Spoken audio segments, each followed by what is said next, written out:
This is Dan Shepard. Welcome to this lesson on the 4 decisions. This series of short webinars is about having intentional, participatory relationships with your donors. Each lesson introduces ideas and tools you can use in your work pursuing each of the 4 decisions your future donor needs to make. Why they care enough about your nonprofit to meet with you, a fundraiser. What you do they might care about enough to consider supporting with a significant gift. How they could afford to do that. And finally, reflecting on why they care, what they care especially about, and how they could make a gift, will they make a commitment? Throughout my work training and coaching frontline fundraisers, I talk about doing the right things in the right way with the right people for the right reasons. Doing the right things for the right reasons is very much about ethical decision making. I invite you to consider ethics from 2 perspectives. One's professional, the other's very personal. This lesson introduces tools to keep your organization out of trouble, to keep your donors out of trouble, and to keep you out of trouble. During the lesson, I'll provide you tools to help you work in an ethical and professional manner. I'll encourage you to become familiar with pertinent tax law and with your organization's gift acceptance policies. I'll offer you a tool to reinforce your conscience, the Mama Rule. I'll introduce you to one of the 3 potential sources of ethical problems, yourself. I want to introduce you to some examples of the ethical situations you're likely to encounter and to invite you now, before you face them, to give some thought to what choices you'll make. The new frontline fundraiser may not immediately recognize an ethical issue when first encountering it, or may inadvertently make a poor choice without knowing why. This lesson is intended to keep you on the safe side of a line you don't want to step over. I rely on 3 resources when I'm tempted to stick a toe over the slippery slope that leads me toward trouble. First is a basic understanding of tax law pertinent to charitable giving, reinforced by access to professionals with more detailed expertise to help me when I need them. Sometimes you'll want to stand on tax law in order to defend an ethical decision you've made. Sometimes you'll need to hide behind those laws to protect yourself from an unethical person. Second is a solid set of professional and organizational policies regarding acceptance of offered gifts. Gift acceptance policies that protect you from making poor choices and that protect you from others who want to do things you know aren't good ideas. Third is what I call the Mama Rule. If I would feel uncomfortable sharing my decision on any issue with my mama, I already know it's unethical. Life is in many regards a series of choices and consequences. That makes it wise to think about the consequences before making the choices. The great danger to fundraisers in ethical decision-making is giving in to the pressure to produce and please our managers, compromising our principles in the process. I want to offer several examples of ethical situations I and others have encountered and that you're likely to encounter during your own career as a frontline fundraiser. I want to equip you to respond to them appropriately, knowing in advance what you're facing. The third potential source of ethical pressure is you. The scenarios that follow are all real. Each is an example of how you can step over a line from which you might not get back. The issue of fundraising professionals working for commission or fees is easily addressed. In addition to what's clearly stated in various codes of ethics and professionalism, there's this simple perspective. Although you may not think it's significant to receive a 5% fee on a gift of $1,000, just how do you suppose the $100,000 donor might feel about the paid professional taking $5,000 of his charitable contribution?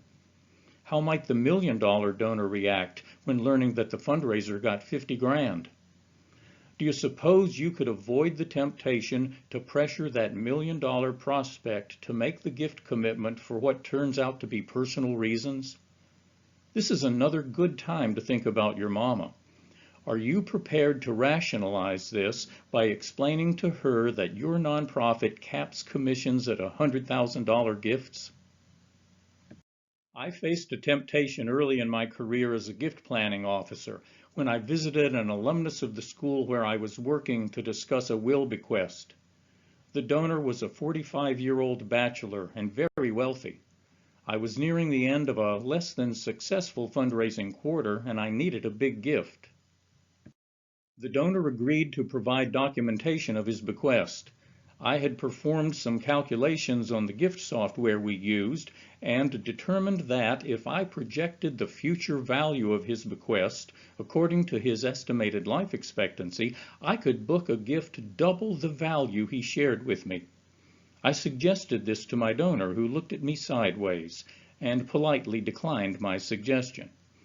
I know he invoked the mama rule at that moment, and I knew almost immediately he had saved me from myself on a vulnerable day. I may never have been found out if I had reported the inflated bequest amount, but I would have stepped over that line. To this day, when I'm faced with an ethical temptation, I remember his look when I asked him to inflate his gift value, and I offer silent thanks for his own ethical standards.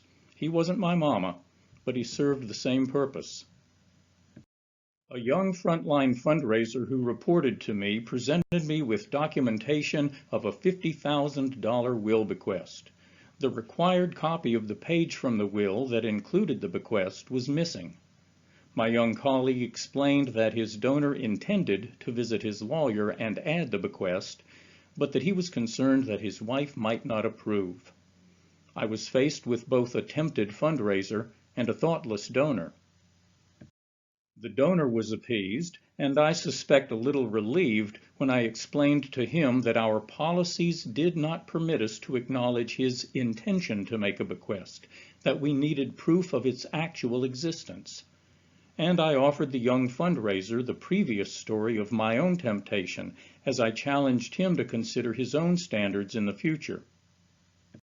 Early in my career, I was approaching the end of the fiscal year short of my fundraising goal. I'd been cultivating a lovely widow who informed me that she had left assets in her estate valued at $800,000 to our school. This would take me over the top and maybe make me eligible for a performance bonus. The temptation was strong for me to express this to her. We had become close, and I knew I could ask her to provide gift documents as a favor to me. I stopped short of doing this because I knew that what really mattered to her was the school we had in common. That was her real motivation, so that's what I chose to pursue. I scheduled a visit with her financial advisor, during which he said to her, "If you provide this simple document, which is safe for you to do, your alma mater will make a fuss over you for the rest of your life." Her motivation to make the gift was her school, and her motivation to document it was being acknowledged by her school. She said yes, and her advisor sent me the paperwork. I felt terrific about this gift over the years, as I got to host my friend at numerous school events and watch her beam with happiness. When she died, I thought to myself that I had done the right things with her, and for the right reasons. This experience remains my most valued lesson in ethics and professionalism, and a cherished memory. A seemingly minor choice can open the door to other poor decisions. If you inflate your performance evaluation when you report on such details as monthly contacts and the number of prospects in cultivation, you risk creating data that can come back to haunt you once your prospect pipeline dwindles to a trickle. Your manager will want to know what happened, and you'll be left with no honest explanation other than admitting that you padded your numbers. It doesn't matter that you're technically correct in reporting multiple visits to a possible donor whose company you enjoy and who's happy for you to buy her lunch once a month. But this non-productive activity will only come back to haunt you. Plus, you should remember whose money you're spending on those lunches. Is this really what you're getting paid to do? This sort of ethical breach invites you to ask the hardest question of all. Is this the right work for me to be doing? Once you start lying to yourself, what's left for you to build on? Thank you for playing this short lesson. I hope you picked up some ideas you can put to use and that you'll enjoy the other lessons in this series. You're welcome to contact me for a free 15-minute consultation on the subject matter. For a deeper dive into the structure and the language of the 4 decisions, I invite you to enroll in our e-learning course, The 4 Decisions Online, which you can find at the URL you see on this slide.